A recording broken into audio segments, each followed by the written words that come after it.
UN ഇതുമായി ബന്ധപ്പെട്ട അവരുടെ നിലപാട് വ്യക്തമാക്കുന്നതാണ്. ഇന്ത്യ പാക് സംഘർഷം അത് എത്രയും വേഗം അവസാനിപ്പിക്കണം എന്നുള്ള നിലപാട് UN ഐക്യരാഷ്ട്രസഭ സ്വീകരിക്കുന്നു. വിനീത വിജിയും തുടരുന്നുണ്ട്. വിനീത, ഈ സർവകക്ഷി യോഗമാണല്ലോ ഇന്ന് പ്രധാനപ്പെട്ട ഒന്ന് ഡൽഹിയിൽ നടക്കാനിരിക്കുന്നത്.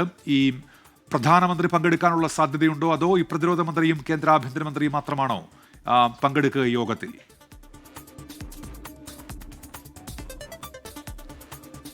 ഉന്മേഷ്, നമുക്കിപ്പോൾ നിലവിൽ അറിയാൻ കഴിഞ്ഞിരിക്കുന്നത് കേന്ദ്ര ആഭ്യന്തരമന്ത്രിയും ഒപ്പം തന്നെ പ്രതിരോധ മന്ത്രിയുമായിരിക്കും ഈ സർവകക്ഷി യോഗത്തിൽ പങ്കെടുക്കുക എന്നുള്ളതാണ് അറിയിച്ചിരിക്കുന്നത്. ഒരുപക്ഷെ പ്രധാനമന്ത്രി ഇത്തവണ പങ്കെടുക്കുമോ എന്നുള്ള കാര്യത്തിൽ ഒരു സ്ഥിരീകരണം കൂടി ഉറപ്പാക്കേണ്ടതായിട്ടുണ്ട്. കാരണം കഴിഞ്ഞ പ്രാവശ്യവും ഈ പെഹൽഗാം ആക്രമണം ഉണ്ടായതിന് പിന്നാലെ ചേർന്ന സർവകക്ഷി യോഗത്തിലും പ്രധാനമന്ത്രി പങ്കെടുത്തിട്ടുണ്ടായിരുന്നില്ല. ചെറിയ രീതിയിലാണെങ്കിൽ പോലും പ്രതിപക്ഷ പാർട്ടികൾ ഇത് ഒരു ആരോപണമെന്ന രീതിയിൽ മുന്നോട്ട് വെച്ചിട്ടുണ്ടായിരുന്നു. പ്രധാനമന്ത്രി ആ സർവകക്ഷി യോഗത്തിൽ പങ്കെടുക്കേണ്ടതായിരുന്നുവെന്നാണ് പിന്നീട് മല്ലികാർജ്ജുൻ ഖാർഗെ അടക്കം പറഞ്ഞിട്ടുണ്ടായിരുന്നത്. പക്ഷേ അതുകൊണ്ട് തന്നെ ഒരുപക്ഷെ ഇത്തവണത്തെ യോഗത്തിൽ അദ്ദേഹം പങ്കെടുക്കാനുള്ളൊരു സാധ്യതയും നിലവിലുണ്ട്.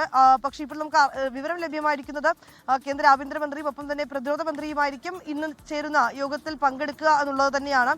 കോൺഗ്രസിനെ പ്രതിനിധീകരിച്ച രാഹുൽ ഗാന്ധി, മല്ലികാർജ്ജുൻ ഖാർഗെയും യോഗത്തിൽ പങ്കെടുക്കും. ഇതിനോടകം തന്നെ പ്രതിപക്ഷം ഉന്നയിച്ചിരിക്കുന്ന അവരുടെ ആവശ്യങ്ങൾ, ഒപ്പം തന്നെ ഏതെങ്കിലും തരത്തിലുള്ള ആശങ്കകളൊക്കെ ഉണ്ടെങ്കിൽ അക്കാര്യമൊക്കെ അവർ ഈ സർവകക്ഷി യോഗത്തിൽ അറിയിക്കും. ഒറ്റക്കെട്ടായി ഭീകരതയെ ചെറുത്തു തോൽപ്പിക്കുക എന്നുള്ളത് തന്നെയാണ് എല്ലാവരും ഒന്നിച്ചു നിൽക്കുക എന്നുള്ളത് തന്നെയാണ് നേതാക്കളൊക്കെ തന്നെ പറയുന്നത്. ഇതുമായി ബന്ധപ്പെട്ടുകൊണ്ടുള്ള ഒരു തീരുമാനത്തിലേക്കായിരിക്കും സർവകക്ഷി യോഗം എത്തുക. ഉന്മേഷ്, സർവകക്ഷി യോഗം രാവിലെ 11 മണിക്കാണ് ചേരുന്നത്. പാർലമെന്റിലായിരിക്കും, അവിടെ ഹാളിലായിരിക്കും ഈ സർവകക്ഷി യോഗം ചേരുക.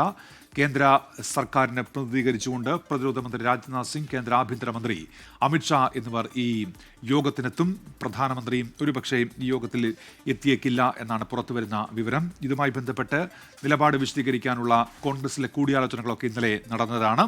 അവർ ഒരു യോഗം പ്രത്യേകമായി ചേർന്നിരുന്നു. അതിന്റെ അടിസ്ഥാനത്തിൽ രാഹുൽ ഗാന്ധിയും മല്ലികാർജ്ജുൻ ഖർഗെയും, രാജ്യസഭാ പ്രതിപക്ഷ നേതാവ്, AICCയുടെ അധ്യക്ഷൻ അദ്ദേഹമായിരിക്കും രാഹുൽ ഗാന്ധിക്കൊപ്പം ഈ യോഗത്തിൽ പങ്കെടുക്കുക. ഏതെങ്കിലും തരത്തിലുള്ള നിർദ്ദേശങ്ങളൊക്കെ ഈ രാഷ്ട്രീയ പാർട്ടികൾ യോഗത്തിൽ മുന്നോട്ട് വയ്ക്കുമോ എന്നുള്ളതൊക്കെ അറിയേണ്ടത് ഉണ്ട്. അതിൻ്റെയൊക്കെ അടിസ്ഥാനത്തിൽ എന്തെങ്കിലും തീരുമാനം ഉണ്ടാകുമോ എന്നുള്ളതും അറിയേണ്ടതുണ്ട്. ഏതായാലും ഓപ്പറേഷൻ സിന്ദൂറുമായി ബന്ധപ്പെട്ട കാര്യങ്ങളൊക്കെ കേന്ദ്ര സർക്കാർ ഈ സർവകക്ഷി യോഗത്തിൽ ഔദ്യോഗികമായി തന്നെ വിശദീകരിക്കും. സൈന്യം ഇന്നലെ നടത്തിയ വാർത്താ സമ്മേളനമുണ്ട് വിദേശകാര്യ സെക്രട്ടറിക്കൊപ്പം. അങ്ങനെ ഏത് തരത്തിലാണ് ഈ ഓപ്പറേഷൻ സിന്ദൂർ നടപ്പിലാക്കിയത് എന്നത് ഇന്നലെ തന്നെ സൈന്യവും ഒപ്പം വിദേശകാര്യ സെക്രട്ടറിയും ചേർന്ന് നടത്തിയ വാർത്താ സമ്മേളനത്തിൽ വിശദീകരിച്ചതാണ്. കേന്ദ്ര സർക്കാർ ഔദ്യോഗികമായി ഇക്കാര്യങ്ങൾ രാജ്യത്തെ രാഷ്ട്രീയ പാർട്ടികളെ അറിയിക്കുകയാണ് ഇന്ന് ചെയ്യുക. അതിനുവേണ്ടിയാണ് ഈ സർവകക്ഷി യോഗം. അതിർത്തിയിലെ സ്ഥിതിഗതികൾ ഏത് നിലയ്ക്കാണ് തന്ത്രപ്രധാനമായ സുരക്ഷ ഒരുക്കിയിട്ടുള്ളത്, അങ്ങനെയുള്ള വിവരങ്ങൾ കൂടി ധരിപ്പിക്കും. അതിൻ്റെ അടിസ്ഥാനത്തിലാണ് മുന്നോട്ടേക്കുള്ള ഇക്കാര്യത്തിലെ നിലപാട് സംബന്ധിച്ച വിവരങ്ങളൊക്കെ പുറത്തു വരിക. ഏതായാലും